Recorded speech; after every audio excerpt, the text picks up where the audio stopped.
Benjies, welcome to the BingeWorthy podcast, part of the Geekish Network.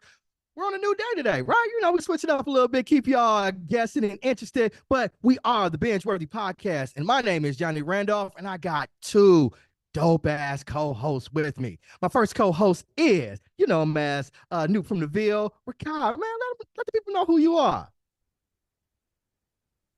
Hello, Governor. Love it when he does that. And no stranger to the BingeWorthy podcast, Centel. Man, let the people know who you are, son.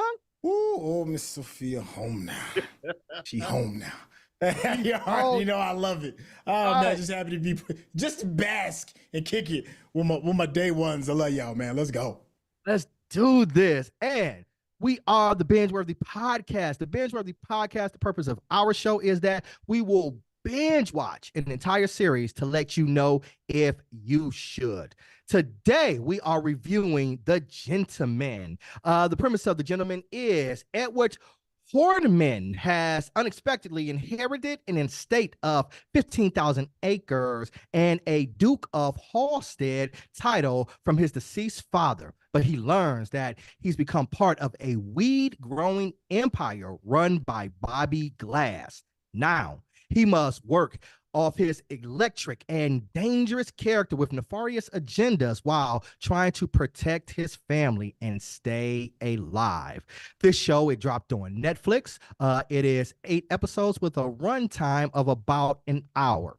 What we do at the beginning of our show is that we will rate it using our BingeWorthy scale. Then we engage in conversation. And at the end, maybe, just maybe, one of our co-hosts can influence us to change our rating. So at this point, I'm going to turn to my technical director, Rodney. How did the BingeWorthy cast rate The Gentleman? Just seeing what we got out here. All right, so we got 2 binge-worthies. All right, I like it. And then we got 4 mil. Okay, okay. So 14, so 10 that's 3. Oh, my calculating skills going crazy. So 14 out of 3. So that gives us a 4, right? Man, all kind of buzz. Oh, it came up like 8. I'm like, no. A 4.66. So we can round that. And Chuck gave it a 4 mil. Let's throw it in. I'm gonna throw in Chuck's rating. So Chuck gave it a 4 mil. So it gives us a 4.5. 4.5. So still, we can still write it up to a full binge out. All right. So cool. I'm gonna start with you, Rakai. You gave it a 4 binge out. Defend your rating, sir. I am a fan of Guy Ritchie. I like the way that he tells stories. I like the way that he has characters deliver the dialogue, and he's got like really sharp, quippy dialogue. Now, that being said, the source material for this was a movie called The Gentleman, which I quite enjoyed. I really did like that movie. Anytime you're going to do a series off of something like that, it's hard to just pick up with it and then keep moving. But this, what he did was smart. He did it in the world of The Gentleman and didn't continue on with the main characters from the movie. He just did it in that world. And to me, it delivered.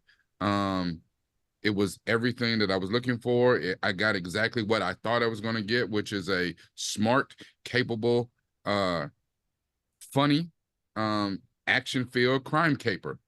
On that, he delivered to me. And I guess at the end of the day, I would think, would I recommend this series to other people? Yes, I enjoyed myself, but would I recommend this to other people? And I would just be like, hey, you need to see this, or no, you really need to watch this. And I'm at the, no, you really need to watch this. If you haven't seen the movie, watch the movie just for a little bit of context, but no, this was on point and I would recommend it. So full binge out.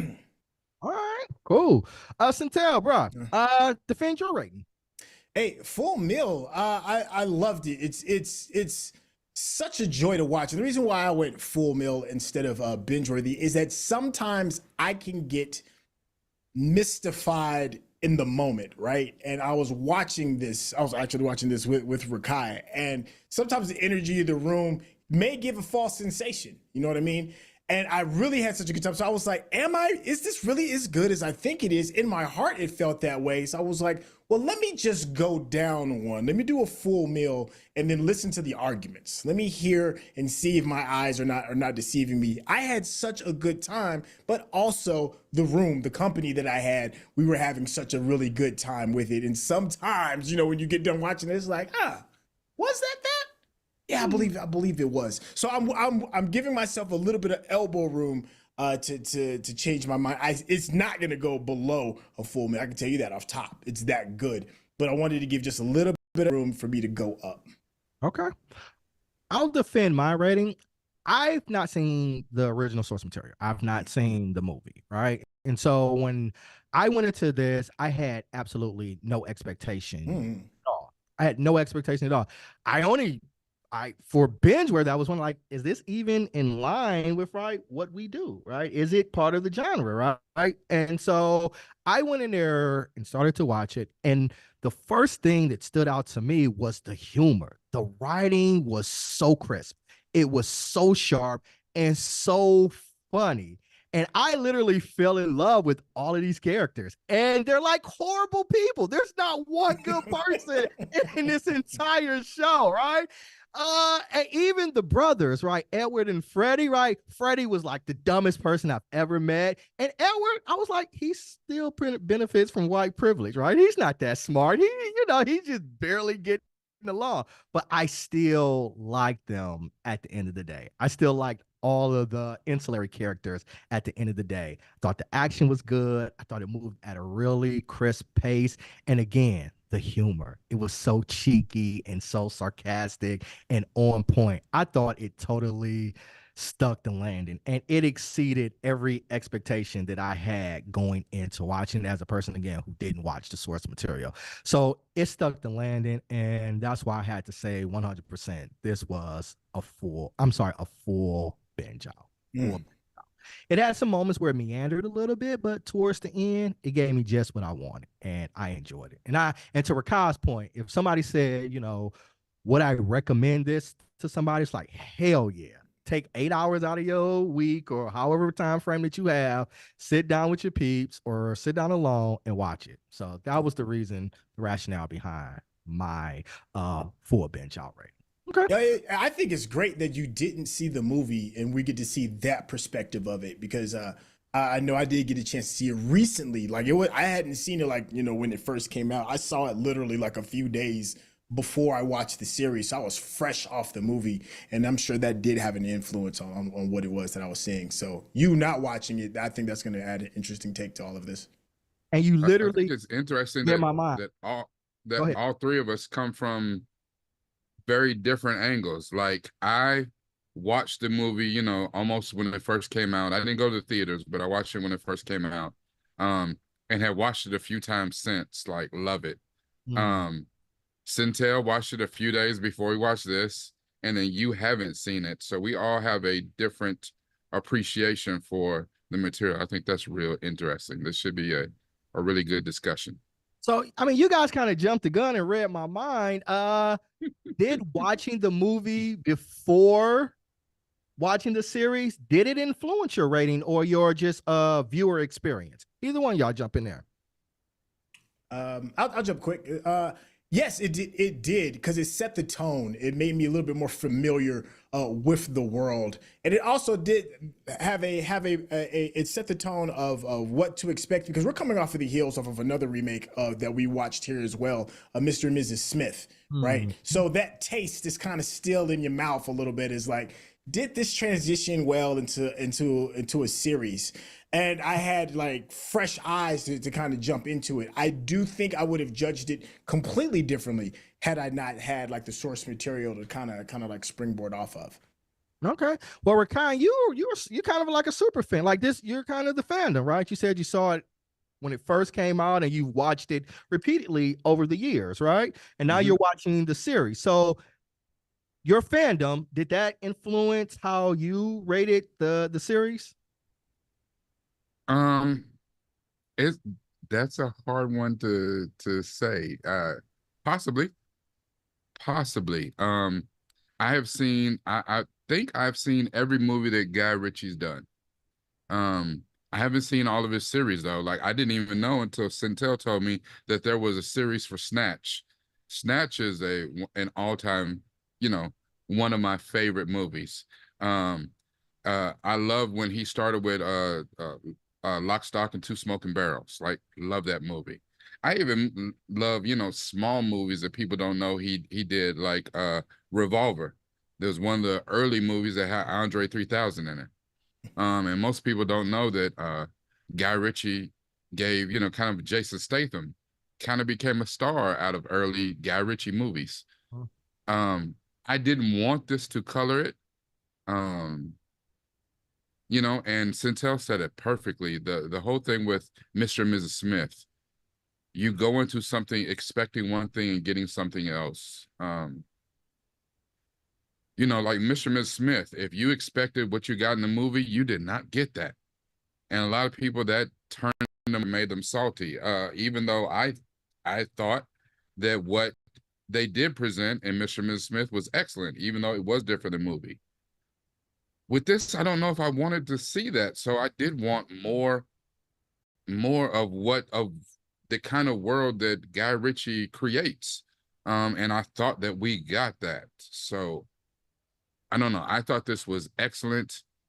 But it's hard to say if it wasn't colored because I knew it was a Guy Ritchie property and all that type of stuff going into it. So Yeah, okay. And they made some good decisions because Guy Ritchie, if I'm not mistaken, wrote and directed the first 2 episodes, right? Correct. Yep, that's it. Yeah. And that set a good tone, I thought, for me. The first 2 episodes set a strong tone for me from kickoff. And I was just like surprised at how funny this was and how much I liked this character and going into this world. And as a person who didn't see it, right? It didn't bother me at all. I was excited from the first 2 episodes. I wanted to stay into this world to see how we were going to stick the landing. Now let me ask you this, Randy. Did you know that before you watched the series that he only directed those 2 episodes? Did I know it before? No, I didn't know it until actually looking at the credits at the end of the first 2 episodes that he directed the first 2. And then I saw that he didn't do like the third and the fourth one. I don't know if I even checked for the rest of them. So I didn't go into it that he had done the first 2. Because a lot of times when you get like movie series that have adapted to movies, like the original creators aren't involved in it, right? And I thought that was kind of cool that Guy Ritchie, he did the first 2. So, and it set a tone for me. Yeah, I'm pretty sure that we kind of looked it up before we got started. And we knew that he had only wrote and directed episode 1 and episode 2. But what I found was in watching them, to me, there were several other episodes that I was like, they felt very Guy Ritchie. Like he could have directed a couple of other those episodes. I think 4 stood out to me. There was another one, I want to say maybe 6. And I think the last one, they felt very Guy Ritchie. And I think that's a credit to him and his writing team. And, whoever he put in the writing room and I guess directing it, he made wise choices as a EP. Because it didn't disrupt the flow and the tempo of it. It felt Guy Ritchie for a lot of those episodes. All right. So I'm gonna jump over to you, Centel, man. This is an ensemble cast. What'd you think about the acting? Well, that's the thing when it comes to Guy Ritchie films. What makes Guy Ritchie films good are the characters, and it's not even necessarily the central character. A lot of times people love Guy Ritchie films because of the side characters, and this gives it up in spades. It's over how good some of these side characters are. Eddie, the guy, our lead, to me is probably one of the more least interesting characters in the entire series. There's many times where his brother Freddie steals the show completely. Then you got like great moments with Giancarlo Esposito, who plays Stanley Johnston, a side character that's, and, I mean, every time he shows up, it's gonna be Johnston with the T. Anytime he shows up, it's gonna be like game on, right? Even his manservant Emery was amazing.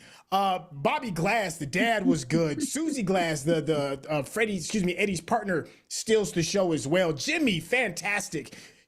Those characters make the overall product so much better, so that even when the lead character themselves, Eddie, is just kind of, ho hum, you're going to see the world. You're not going to see the star, if that makes sense. This is not a star-driven project. Guy Ritchie doesn't really make those kind of things, and it translated so well when it comes to television. Yeah, it's ensemble. It really is ensemble. I agree with you 100%. Those surrounding characters, they made this 100%. Here's. Go ahead. Sorry, Randy. I didn't mean to cut you off. Go ahead.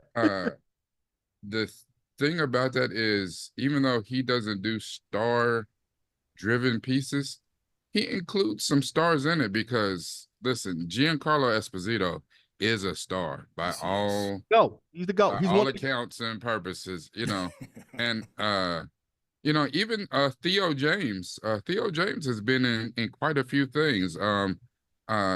Even though he wasn't considered the lead, hell, he should have been the lead of the entire Divergent series. He was in the couple of the Underworld movies, and he's been in quite a few things. Might not be as big a star as some of the other people. Ray Winstone is another one that, it's definitely, man, has star power. And he absolutely killed it as Bobby Glass. Yeah. I just noticed this when you said this, Randy, that Giancarlo Esposito hit Stanley Johnston with a T. The T. Almost every time he said his name, he specified with a T. Do you think that was for a reason? Like, because Johnson, you say the whole thing.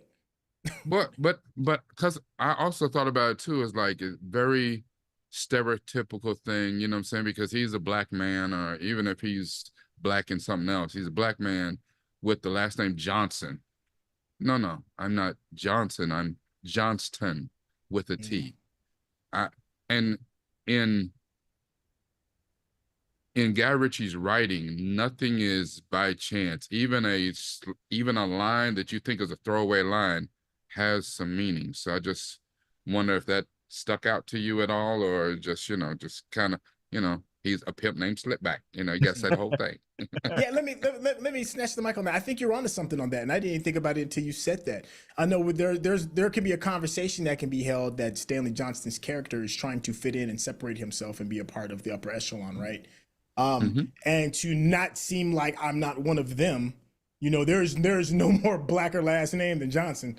So it's like, don't consider me a Johnson. I am a Johnston. My whole mother's side of the family, Johnsons. Yeah. So, yeah. We all got a Johnson, right? You all went to school with a Johnson, church in the neighborhood. Yeah, everything. Yeah, we all know a Johnson. Yeah. Yeah. So I think you're right. Yeah, and they probably did like to separate himself, like I'm Johnson with the T, and we can say it, Giancarlo, like he's the GOAT, right? Or a GOAT, right? You know what I'm saying? Like I can't think of anything where I saw him in, I was like, well, he kind of phoned it in, right? It was like, yeah, like he kills it and everything. And I thought it was interesting that they made him a meth dealer, right? Kind of Breaking Bad, right? Kind of Gus, kind of very Gus-like, yeah, Gus-like, yeah. Yeah, yo, has Giancarlo ever played a good guy? Ever? I can't remember the last time he's been not a bad guy. I mean, everything from Ali. What is your definition of good guy? I mean, because he was a good guy with a bad occupation in Kaleidoscope. Okay, you're right. But he's still running heists though in Kaleidoscope. But he's just never been. The first thing I ever seen him in was School Days, and he was the bad guy. School Days. He was the bad guy. Yeah. I mean, even in the Star Wars sagas, bad guy. Like he's just the perpetual bad guy. Breaking Bad, bad guy, and that's fine. That's fine. I mean, nobody plays bad better than him right He now. brings a dignity to Yes. bro. And I think it's like, I like this guy. I like this guy. I want him to Because win. it's this arrogance, right? It's this arrogance that he has when Yeah. he's a bad guy. He's so snooty, you know. It's like even when he's like a Sith Lord or whatever the hell he is in Star Wars, he's still got that arrogance about him. It's like, Well, I even wield my lightsaber better than you. I don't need a lightsaber. I got this dark blade. I'm thinking about him in The Boys. He's not a soup, right? Or at least that we know of as of yet. But he talks to the other soups like he looks down on them. He's Yeah, like, he's oh, very Homeland, he's very you Lex got rid Luthor. of me. Now Yeah. you run this shit. And it's like, yeah, like everything with him. He brings Yeah. Rick, he brings swagger to every role. He's the GOAT. There's So, a like, rumor I'm mill looking that through he his- may be. Go ahead. I'm looking through his filmography, right? Mhm. And it's funny because really the only thing that he wasn't a outright kind of bad guy was when he played Bugging Out and Do the Right Thing. He was just Okay. kind of a loudmouth dude. You know what I'm saying? How dare but you he was step on my still an Jordans? antagonist a little bit because He was an he's- antagonist. Yeah. Yeah, It's just him. And then there's the rumor mill, right? That's going around that people are pushing really hard for him to play Magneto. Once again, it could be a perfect fit. You know, I mean, because can you see him as Magneto and Denzel is Denzel as Dr. Xavier. oh, that's just perfect. You know, Just take all Yeah, my but- money. Just take it Yeah, all. Just have But it. all comic book heads who are not African American are going to lose their mind because what is the need for you go from Patrick Stewart and James McAvoy to, I mean, it doesn't matter. There's Denzel. They're going to lose their minds. I They're know, not but gonna do even though the heart of what the X-Men are even about is based off the civil rights movement, but they don't want to hear that. That's a whole other conversation. Come on. Um, So let's talk about it. Rakai, you talked about the writing, and in your intro, you talked about the dialogue. So give us a breakdown. What do you think about the writing for this series? I think one thing that's very telling. There are a few directors out there that also spend time in the writer's room that have very distinct dialogue. And probably that no one comes more to mind than Quentin Tarantino. Quentin Tarantino is probably the chief of specific dialogue, even though his overuse of the F word and the N word is questionable. You know, he'll throw it in a minute and be like, oh, it goes with the script. It's like, does it though? You know, and that's why he wiggles out of it. Well, I hired Samuel L. Jackson, of course you did, because no one can deliver that like him. Nope.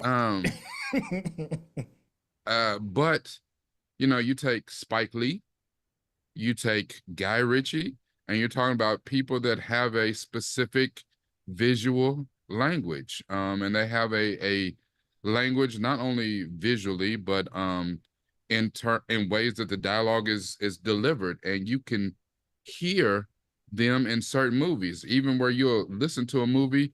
What was that movie?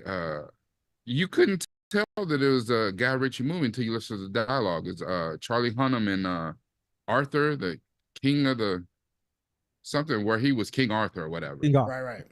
Jax, right? Wasn't Jax King Arthur? Yeah. Charlie Hunnam was King Arthur, and whatever. It was like but you could hear it in the dialogue. You'd be like, yeah, this is a Guy Ritchie movie, even though the material didn't seem to fit, and the thing is like, okay, well, he took a shot at something bigger, better, didn't work, but okay. One thing that, especially because he does these movies, you know, he is a British gentleman, and he delivers very British movies, including the dialogue. And even you take a movie like Lock, Stock, and Two Smoking Barrels, Rock and Roller, or especially Snatch, and he delivers colloquialisms and stuff that is so local. It'd be like, for us watching from across the pond, you know, we're listening to it and be like, what the hell they say? Like Brad Pitt transformed into a whole another person. He's delivering lines in Cockney, and British people have a hard time understanding Cockney. Like it's a whole different thing. That's like us just saying that we naturally understand patois. No, the hell we don't. You get some Jamaican people delivering lines, is like that is a foreign language. You know, you have some good Creole people up there delivering lines. That's a whole different language. Yeah. Unless you're from down there, you don't know what the hell is going on. And so he's very good at putting stuff like that in lines and having it mean something, but it doesn't mess up the flow of the movie. So you might be like, what the hell? But he'll have characters in the movie be like, what the hell Mickey just say? You know, it's like, you know, and it helps with the funny. I don't know. I like the way that he delivers dialogue. It's quick, it's snappy, it's clever. And usually there were some instances in this that the dialogue was so fantastic over top. There is a scene in, I want to say maybe episode 6 or 7. I think it's 6, where Henry Simmons is delivering some lines to Susie Glass and tells her, I'm taking over. And the entire everything that Susie Glass gives back to him might be some of the greatest writing in this whole series right here. Because when she says, listen, you have severely overestimated who you dealing with. I am the house. Like, I almost stood up in my chair like, oh, bravo, strange. Like, just dialogue. Like his writing is just that good, where he sucks you into the moment through the dialogue. And you know, again, I cannot say that the dialogue was just there, but because Kaya Scolodario, she delivered that. Like everything that she did about Bobby Glass, even to the point where I think Trey and I mentioned that in those like 2 episodes where she became very uncharacteristic for her character, because she was refined aggression for the whole series until her brother got hurt. And then she was a different person. And then it's like the last episode where she finally had a conversation with Eddie and she came back to being who she was. Like, you know, even her conversation she had with the little Nazi guy, like, was outstanding. So I really enjoy the way that he delivers lines, dialogue. And Susie killed it. She killed it. Yes. Yeah, just she was one of my favorites.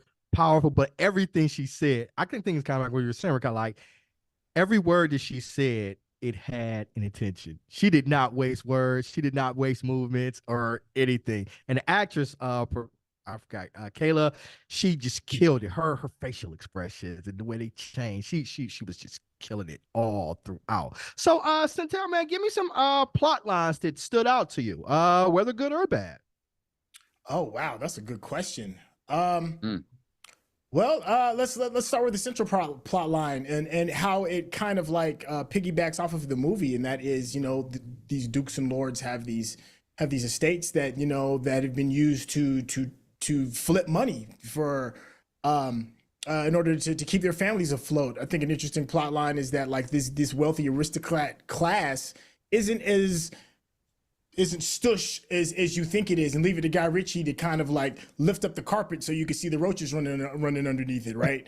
I thought that was really fascinating because it could have just been stush, you know, but it's not. You know, everybody's family's got some shit going on, even the elite. So us navigating all of these wealthy people's dirty laundry was really fun, and I think the person that brings it out better than anybody else is Freddie. Freddie's character, I mean, Susie Glass was a great character, but that actor that played Freddie, Daniel Ings, just brought it. Like the first 3 or 4 episodes was really focused a lot on him and just the dysfunction and trying to figure out a way to get him under control, get the family under control, get the business under control. And it's just, it's chaos and mayhem. And there's some interesting parallels with some of the plot lines, because while Eddie is trying to get his family in order and trying to get Freddie in order, you know, we talked about Susie Glass trying to get her house in order as well, trying to teach this young pup and Eddie, you know, the ways of how to make money and stop pissing all over the rug. And every decision that Eddie makes, he's doing that. So Susie and Eddie are both very identical in that Eddie has to take care of Freddie and Susie has to take care of Eddie. So seeing those plot lines kind of weave in and out, understanding like purpose, I thought was really fun regarding some of the plot lines. Like, what is Eddie's purpose? He obviously is built for this. What is Susie's purpose regarding, like, is she always going to be like a number two? Is she always going to be daddy's little girl, or is she going to step up? Freddie's purpose as well. There's fun, interesting things that go along with a lot of the side characters. I loved the plot line regarding the travelers, because you can't really call them gypsies anymore, even though I just said that out loud. I guess that's the new G word, the G word now. I didn't know you couldn't say that anymore. I'm sorry. I'm glad I did. I found out recently too. Okay. All right. But you know, that navigating that world, there's these interesting worlds, man, that add to the plot line and add some intricate spice to it. Everything from the boxing world where underground stuff is going on, with some of the travelers, navigating that world and seeing how it all falls back down to the family business that Susie is trying to run. It's a lot more. I know I'm kind of getting a little long in the tooth regarding this, but there's a lot of cool things that the through line revolves around for more of the side characters. You know, we were just saying earlier that this isn't a central character, star-driven type of project. It's about navigating the world and everything that's around the world, understanding that thoroughly, having a lot amount of fun with it, and then seeing how it affects the main central characters. I like it. So you jump in here with Kai. So what are some of the plot lines that stood out to you, either good or bad? Everything that Centel said is absolutely right. And I love the main storyline where it picked up and kind of gave like a side route from the movies to introduce us into the universe of the gentleman. In here, Freddie and Jimmy by the end. That damn Jimmy, I swear to I love Jimmy, wanting to kick his ass the entire time. He is a lovable, innocent, naive. He's a naive idiot. And God bless him. God bless a little special ass. I think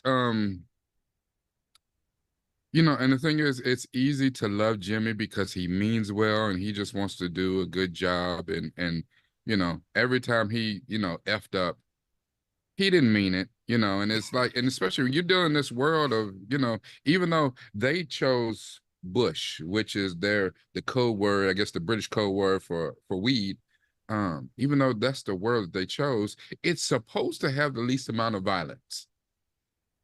And as we saw in this, there was enough violence to go around, you know, enough to make any normal citizen be like, yeah, I'm out. The hell with this. Jimmy should have been killed for some of the shit he did. And he wasn't. He was allowed to live. Hell, Freddie should have been killed. We had made an analogy about Eddie coming back from being a UN peacekeeper to this was almost like The Godfather. He came in and took over for his father, and he was Michael Corleone. And perfectly named, Freddie is Fredo.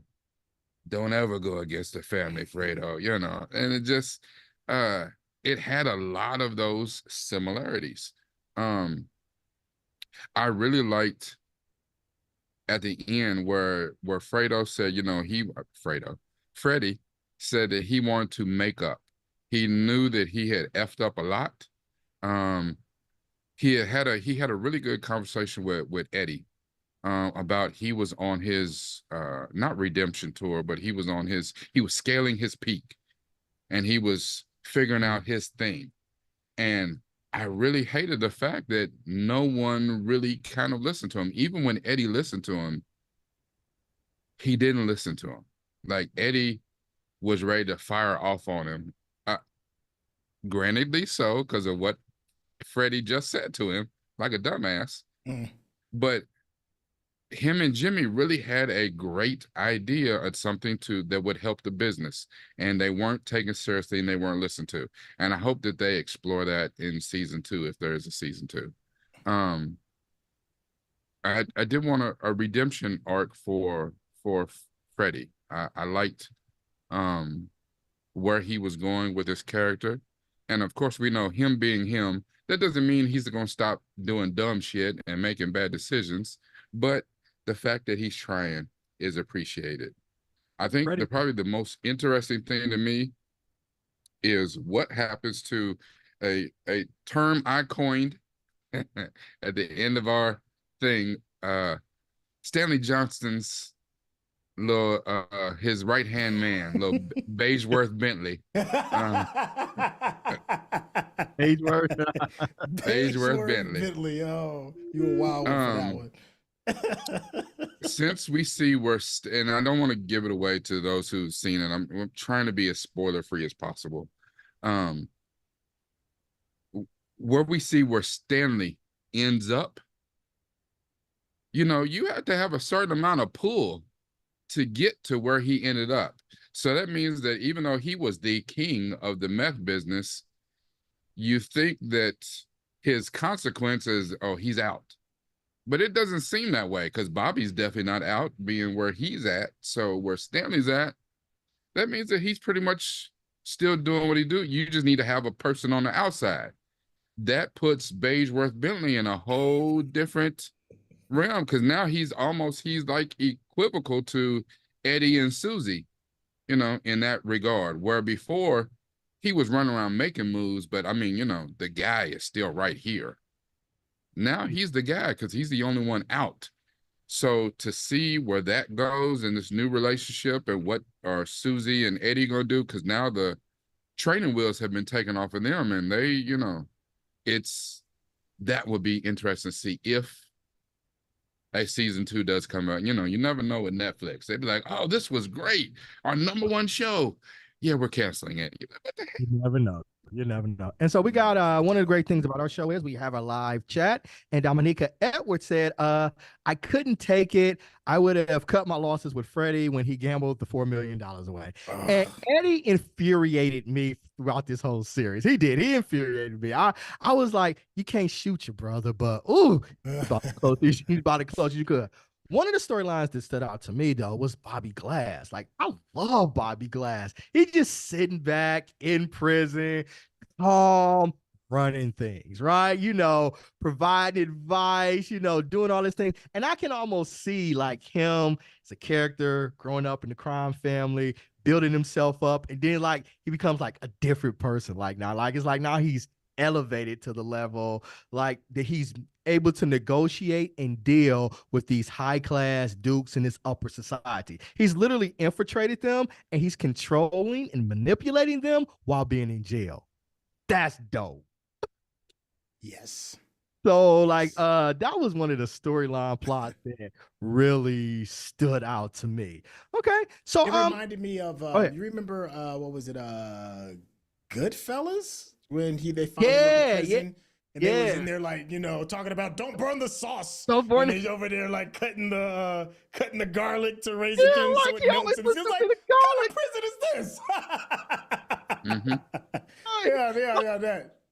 This is not Oz. This is not Oz. This is some different type, like, and he was just running it. Like, he had his own personal shelf, the pigeons and everything. Pigeon coop.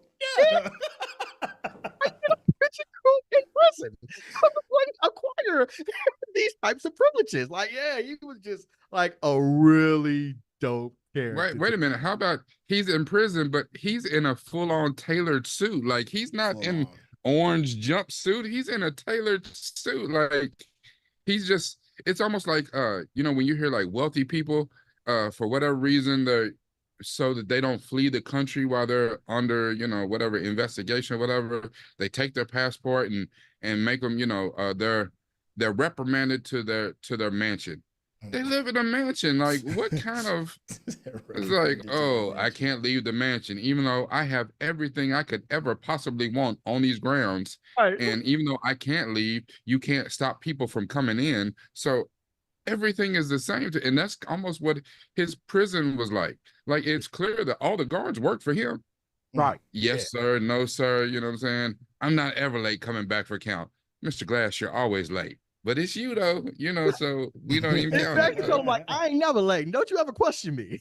The only thing close, I think maybe a black character came was like Avon Barksdale, like season 3 and season 4 of The Wire. Maybe Avon, because I remember Avon was walking across the yard. They stopped playing baseball, stuff like that. But Mr. Glass had it on lock. So let's want to do something. So I'm looking for, I'm gonna call a chef. The chef is a character that's controlling things. They're driving the story. They get away with most things. They're the boss. So I'm gonna turn to you, Centel, real quick. Who would you say is the chef in this series? It can be anybody. Well, the obvious one is that when you're looking at Bobby Glass, that's the big one because without any spoilers, he does his thing. But let me see who's my chef. I got a dark horse. I got a dark horse chef. Just let me cook. Go ahead. My man Jeff. Jeff took no losses. The groundsman? The groundskeeper. Jeff took no losses. Jeff always saw the big picture. Mm-hmm. Jeff always had himself in a position of power and influence. He influenced Eddie because he was really more of the father figure. I'm sure he probably helped keep Freddie out of trouble as well. Here's the big thing though. He managed the queen, and the queen runs the whole house, right? And that's Eddie's mama, right? Had her wrapped around his finger, even put a seed in her. Is that confirmed? Is he the daddy? Is he baby daddy? Well, I'm just saying. Listen, while everybody over here is chasing cannabis and making money, when it comes to staying alive, always knowing what's happening and manipulating the pieces that count, I don't think anybody is more manipulative as far as moving things and then quietly moving things. I mean, there's an interesting thing that oh my gosh, that Guy Ritchie does with the writing, and that is he implies things and scenes.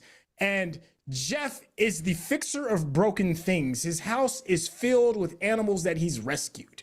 Some dangerous, some maybe not so much, but they all fold to his build. Are all moved by his will, just like the people in his life.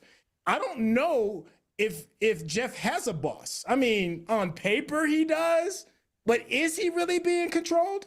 So that's my dark horse. I think he's the chef. I don't think that's a dark horse. I think that's an excellent take. And it wasn't one that I thought, but yeah, that's dope. I don't think that's a dark horse, bro. I don't think nobody gonna disagree with you. But Kyle, what about you? Who's your chef?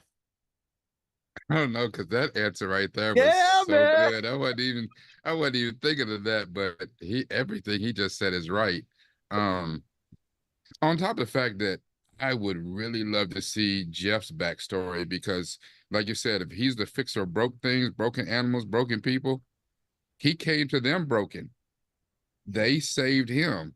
So what circumstances was he under that he needed to be saved, and then he turned around and saved and is the hand behind everything that's going on? That is interesting. I don't know, because I think my answer would be more traditional. I was going to really say that the driver behind all of this, it seemed like it should be Eddie, but Eddie stayed good at pissing me off this entire damn series. Oh my God. It was almost like a dude who's doing too much. You are doing too much, sir. Like almost everything, every bad thing that they got into was Eddie trying to do too damn much. I don't know. I am team Susie Glass. Yeah, choice. I was impressed with Susie from the get-go, from when she first showed up.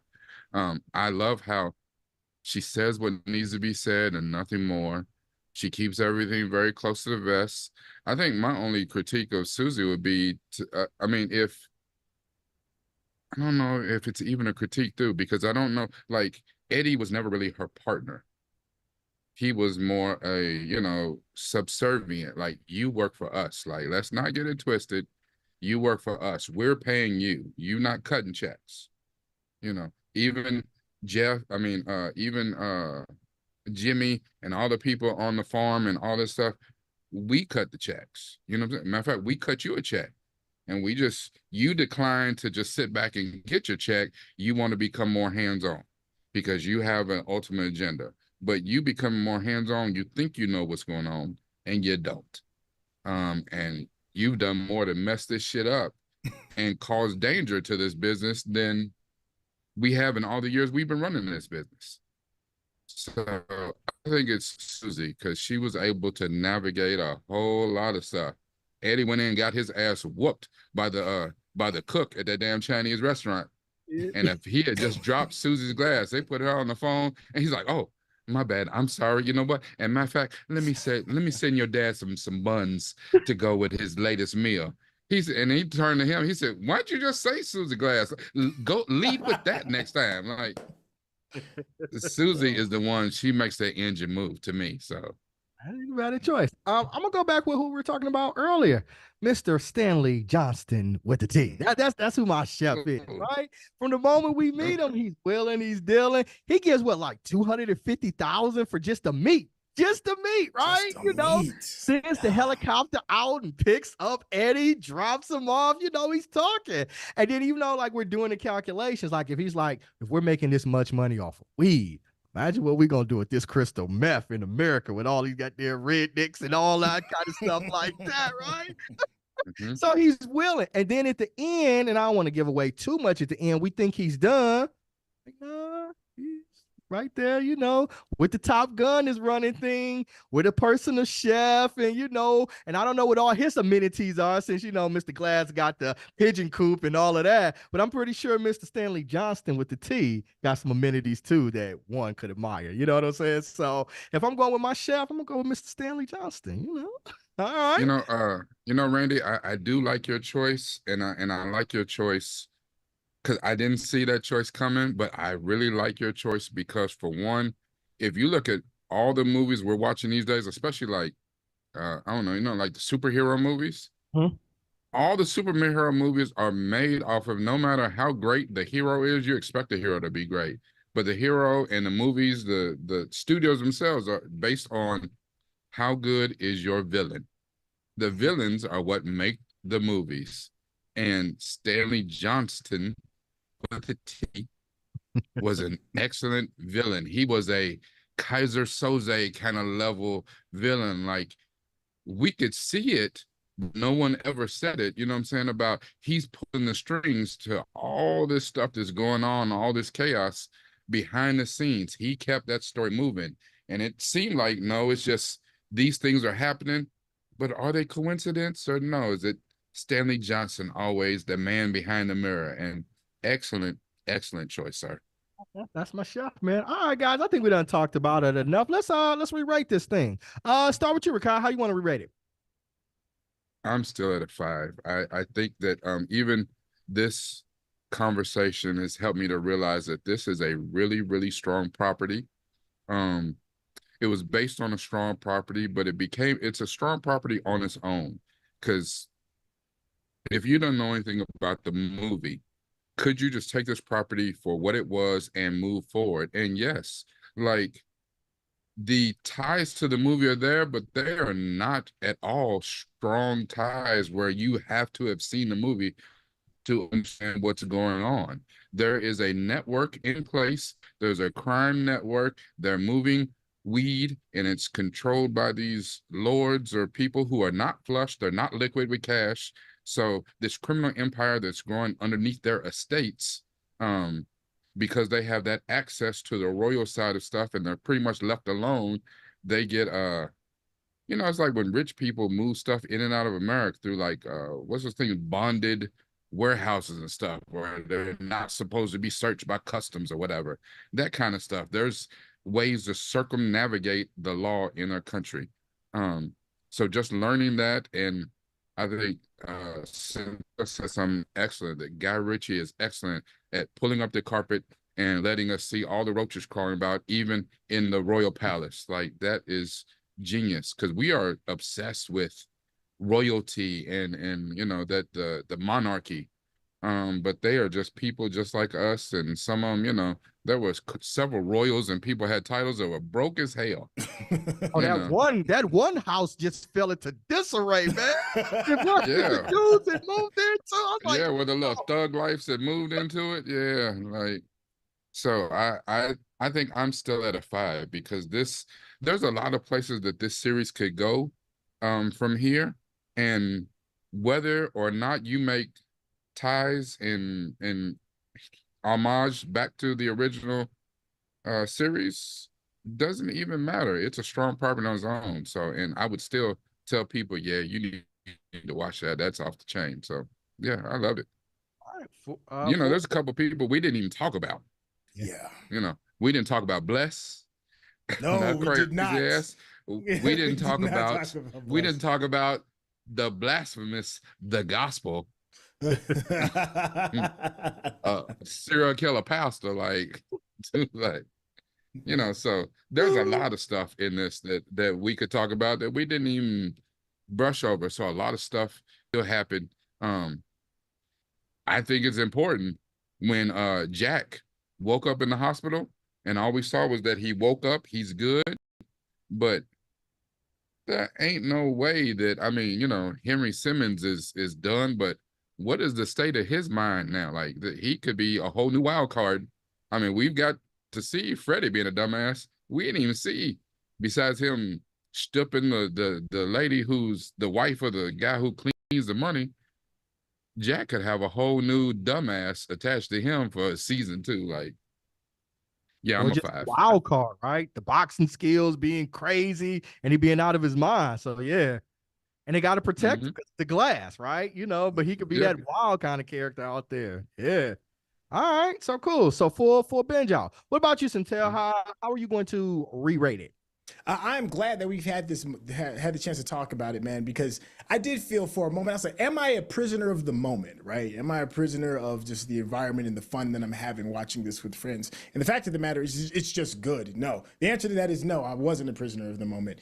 It's just good. And for me, a good watermark, and the more recent watermark, is Donald Glover's project with Mr. and Mrs. Smith, which I loved. I thought it was a fantastic work, but there was some noticeable flaws that was going along with it. In those flaws, this project does not have that. The Gentleman, you didn't have to watch the movie at all. I mean, you didn't really have to watch the movie at all with Mr. and Mrs. Smith, but there is nothing that makes you want to refer back to the original source. You know, it stands firmly on its own. And I think the biggest strength of it is that it doesn't have to sit and rest on the shoulders of its leads, which means for future episodes, you could always bring in a new character, a new quirky thing that Guy Ritchie is genius with doing, and it's still maintaining its credibility and still maintaining a sense of excellence. When you have character-driven stories like this, who knows what you're going to get. It makes me excited to want to see a season 2, if that is a possibility.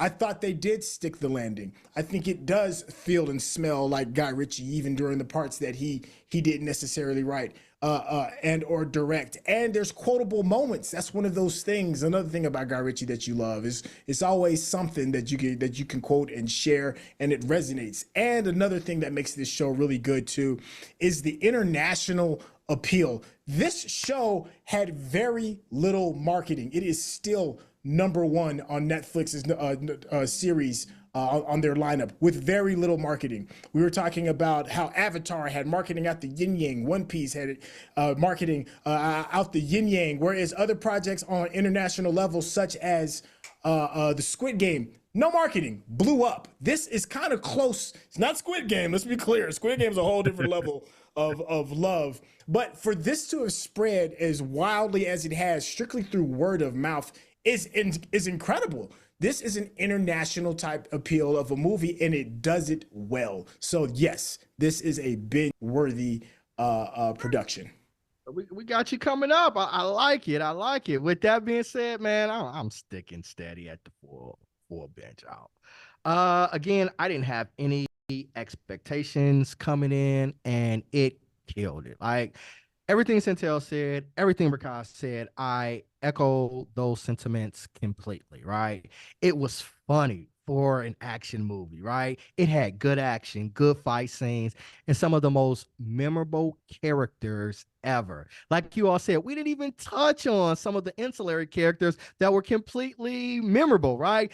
A priestess out here killing people and then, praying over them and things like that. Like the woman who owned the car dealership, right? She was dope too, right? We had all these characters that we could have talked about on hours for hours. And I just think something like that's this fun, and something that where nobody is like a good person, but you're still interested in them, and you're still some of them you're rooting for. Like, yeah, I know he's a psychopath, but I dig him, right? You know what I'm saying? So I was like, this was a fun world to be dropped into, and it even motivated me to want to go back now and watch the original source material. So watch the movie. So I'm gonna go out there and just. Yeah, I believe you. I believe it. So I'm gonna go back and watch it too. So I'm gonna stick firm with my full binge out. All right. So what's that? I mean, it's a full binge out, but we'll include Chuck's rating in it too. So, and did Catherine give a rating? She gave a rating, but she's a little bit ambiguous. She said, but I would rate it full meal binge out. And I'm like, which one? I don't know. Well, I'm gonna say full. I'm gonna say since she didn't clarify, I'm gonna say full binge out, dude. Okay. So that's so sad. Yeah, we still there. We still 4.8. 4.8. Yep, 4.8. So we're around that thing all the way up to a full binge out. So there it is, people. There it is, Benji's. The gentleman, the BingeWorthy crew has given it a full binge out.